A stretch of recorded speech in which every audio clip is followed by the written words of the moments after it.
Assalamualaikum warahmatullahi wabarakatuh. Bertemu lagi di video selanjutnya. Kali ini kita masuk ke trimester kedua. Trimester kedua ini adalah hamil di antara 3 sampai dengan 7 bulan. Jadi bulannya 3 sampai 7 bulan.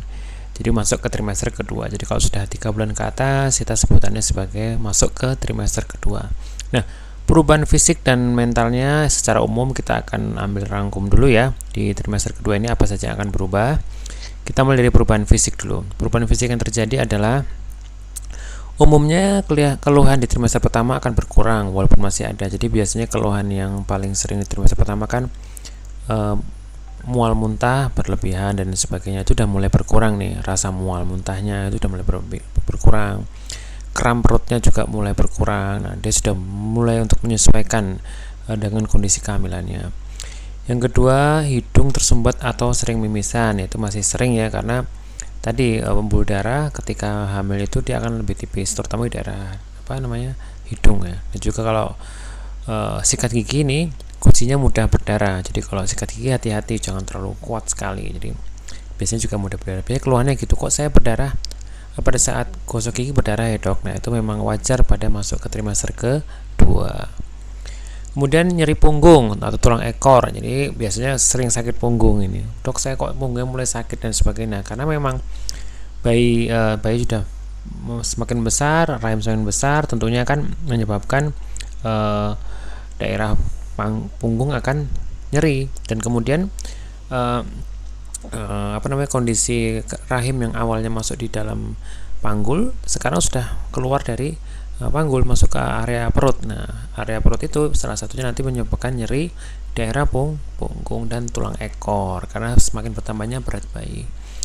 Selanjutnya adalah kram kaki. Kakinya sering kram nih dok. Nah, biasanya paling sering di trimester 2 ya ini kakinya kram. Terus bengkak pada muka, tangan dan kaki, tapi ringan ya, bukan yang bengkak sekali. Jadi kayak agak bengkak ya, kepala wajahnya saya, kakinya, tangannya agak bengkak, tapi ringan ya, ringan itu tidak terlalu yang kelihatan sekali membengkak gitu. Kemudian hemoroid ya, karena tadi ya penekanan daripada bayi yang semakin besar akan menekan ke belakang karena memang rektum atau usus besar itu letaknya di bawahnya rahim posisinya. Jadi kandung kencing, rahim, kemudian rektum atau usus besar. Nah, karena dia bayi semakin besar maka dia akan menekan bagian ini usus besarnya sehingga mudah terkena wasir atau hemoroid. Kemudian mudah lelah atau terengah-engah. Ya, biasanya ini disebabkan karena itu rongga dadanya terdesak oleh ukuran rahim yang membesar karena perkembangan daripada bayi. Jadi bayinya semakin gede, rahimnya kan membesar. Pembesaran rahim kan ke atas ini. Nah, ini menyebabkan apa? Rongga dada akan lebih sedikit mengecil, istilahnya terdorong ke atas, sehingga apa, kalau nafas nggak bisa yang dalam gitu, nafasnya biasanya kayak nafasnya agak berat ya, bukan berat ya, agak sebentar doang ya, ini nggak bisa plong ya, gitu. Nah itu kenapa? Karena rongga dadanya memang mengecil akibat penekanan rahim ke atas, oleh karena berat bayinya itu membesar dan mudah terengah-engah ya. Tentunya kalau nafasnya tidak dalam kan atau tidak dalam ya atau dangkal, itu kan dia mudah terengah-engah. Jadi memang pada trimester 2 disarankan untuk lebih sering beristirahat ya. Kemudian perubahan warna kulit ya dan muka, terutama di daerah muka dan perut atau melasma, dan munculnya stretch mark kulit dan menjadi gatal. Jadi memang di usia trimester 2 ini stretch marknya mulai munculnya lebih sering nih, lebih banyak, melasmanya lebih banyak, dan terutama stretch mark rata-rata ada di daerah perut dan daerah paha, lipatan paha. Terus semakin banyak di trimester kedua. Jadi kalau ada seperti itu jangan panik ya. Oke, sekarang perubahan mental nih, kita baru bahas secara umum dulu ya tadi. Perubahan mental apa nih yang akan terjadi di trimester kedua? Suasana hati cenderung membaik, terutama setelah merasakan baby bump atau gerakan bayi. Jadi seperti yang saya bilang tadi, rasa mual karena sudah berkurang, kemudian juga dia sudah bisa beradaptasi dengan kondisi kehamilan. Itu menyebabkan suasana hati itu kayak lebih enak. Trimester kedua lebih lebih nyaman menikmati kehamilannya. Yang kedua, kalau bayi udah nendang dem gitu, nah biasanya dia akan lebih mulai, wah udah kerasa nih bayinya, seneng dia biasanya gitu. Dan memang paling cepat itu merasakan gerakan bayi itu paling cepat ya, kita ngomongnya ya, paling cepat itu di 4 bulan atau 16 minggu. Tetapi tidak semua akan merasakan di 4 bulan itu. Terbanyak itu pada saat 24 minggu. Jadi pada saat 6 bulan itu adalah posisi terbanyak ibu hamil merasakan gerakan bayi. Di bawah itu ya, terutama di 4 bulan itu kan pertama kali banyak merasakan, itu nggak semua akan merasakan ya. Biasanya paling banyak di berapa bulan? 6 bulan. Jadi kalau nanti 4 bulan belum merasakan ya enggak apa-apa, 5 bulan merasakan ya enggak apa-apa, yang penting kontrol teratur. Kalau pemeriksaannya bagus ya insya Allah bagus gitu. Dan terbanyak baru merasakan gerakan bayi di usia 6 bulan atau 24 minggu ya.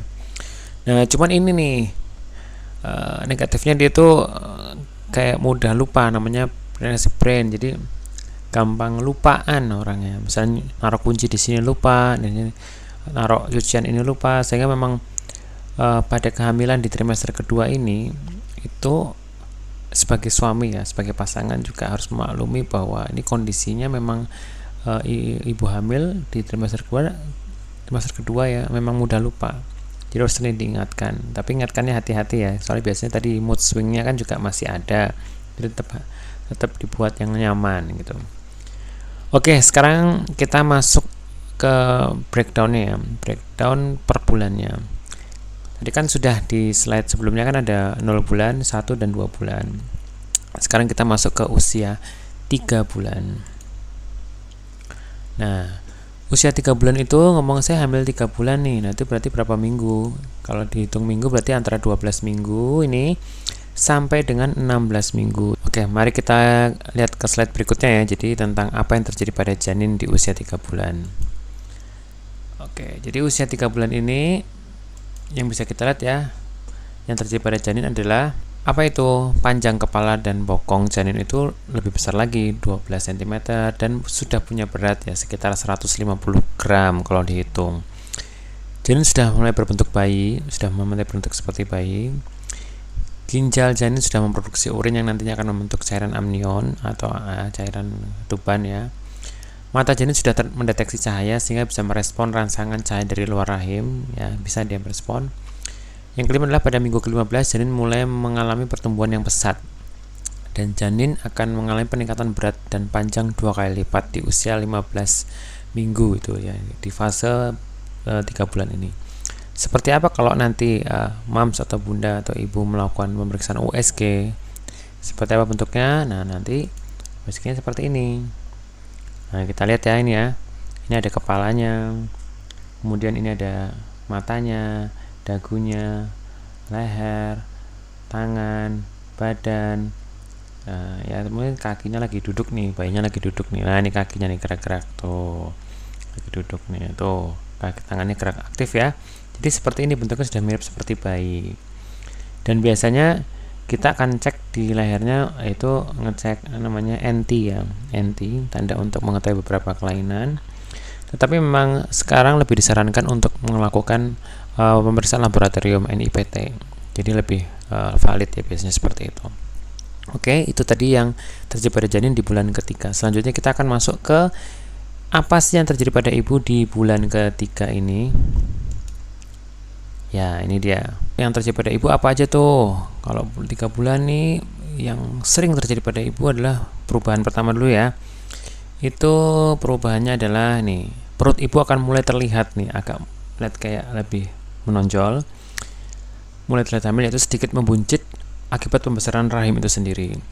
Yang kedua adalah suhu ibu akan sedikit meningkat akibat pengaruh metabolisme hormon progesteron. Jadi juga metabolismenya juga akan meningkat sehingga tubuh akan agak sedikit hangat nih tuh. Tapi bukan demam ya, tapi agak hangat karena metabolismenya meningkat.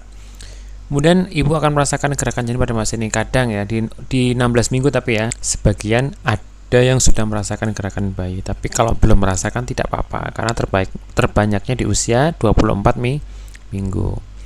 Kemudian apalagi nih kira-kira? Nah, pembuluh darah ibu akan melebar, jadi kulit ibu terlihat lebih cerah, jadi kayak lebih seger gitu biasanya gitu. Nah, itu harusnya seperti ini ya, terlihatnya seperti itu. Yang kelima, pada ibu hamil 3 bulan normal untuk merasa sesak maupun kepala menjadi lebih berat dalam waktu tertentu. Jadi kalau ada perasaan seperti ini ya, kok kayaknya rasanya sesak, terus kepalanya saya agak pusing nih, tapi nggak setiap hari, sekali-kali aja. Nah itu tidak apa-apa ya, masih oke selagi tensinya normal. Seperti yang saya jelaskan tadi bahwa karena rahimnya membesar akan menyebabkan rongga dada terdorong ke atas sehingga memang nafasnya tidak bisa dalam sehingga terengah-engah dan situ mudah lelah biasanya. Nah itu tadi penyebabnya. Yang kedua adalah keluhan yang sering ibu rasakan. Nah biasanya ketika kontrol ke dokter kandungan, keluhan-keluhannya apa saja nih? Yuk kita coba sebutkan ya. Sebagian besar keluhannya sama sih dengan awal bulan 1, tapi ada beberapa tambahan. Jadi memang mirip nih dengan trimester 1 teman. Tambahannya adalah lendir pada vagina yang secara fisiologis normal, tidak berwarna, tidak berbau, dan bertambah banyak akibat pengaruh hormon estrogen. Jadi nanti biasanya keluhannya tuh, kok saya ada keputihan ya dok? Nah itu sebenarnya bukan keputihan ya, kalau warnanya jernih, tidak ada warna hijau atau coklat tuh bukan keputihan, itu kan murni dari lendir vagina yang meningkat akibat pengaruh hormon tadi. Oke ya, jadi kalau tidak ada warna-warna tadi masih oke. Tapi kalau ada warna hijau atau coklat, sebaiknya langsung periksa ke dokter dulu atau ke pusat kesehatan dulu. Nomor 2 adalah kadar hormon cenderung lebih stabil pada masa ini, rasa mual hilang dan energinya meningkat seperti yang saya jelaskan di awal tadi. Jadi mual muntahnya udah mulai berkurang nih. Ya, dari 12 minggu tuh peaknya, kemudian dia mulai mereda sampai ke 16 minggu. Udah mulai reda, udah mulai agak enakan, semakin bersemangat. Oke, kemudian kita akan masuk ke slide berikutnya, yaitu tips untuk ibu hamil. Tipsnya apa aja nih? Tadi kan sudah ada perubahan fisik dan lain sebagainya. Sekarang masuk ke tipsnya untuk ibu hamil di usia 3 bulan atau 12 sampai 16 minggu. Tipsnya apa aja? Ya, yang pertama adalah sama dengan bulan-bulan sebelumnya, tetapi harus memperhatikan kebersihan area kewanitaan untuk mencegah lendir yang berbau dan berwarna. Saya sebut tadi, lendir semakin banyak, harus lebih sering lagi memperhatikan daerah kewanitaan ya.